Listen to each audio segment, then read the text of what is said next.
தமிழ்நாடு கூட்டுறவு பால் உற்பத்தியாளர்கள் இணையம் பால் மற்றும் பால் பவுடர் தொழிற்சாலையில் கூடுதல் தலைமை செயலாளர் ஆவின் பால் தொழிற்சாலையில் திடீர் ஆய்வு செய்தார்.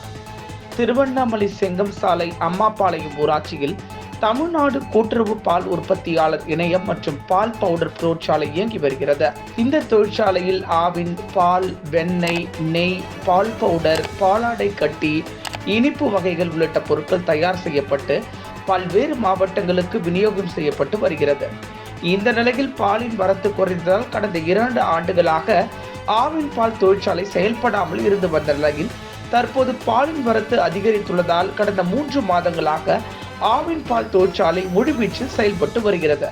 இந்த நிலையில் இன்று பொதுப்பணித்துறை கூடுதல் தலைமை செயலாளர் ஆவின் பால் தொழிற்சாலை கண்காணிக்கும் அதிகாரியுமான மங்கத்ராம் சர்மா திடீர் ஆய்வு மேற்கொண்டார்.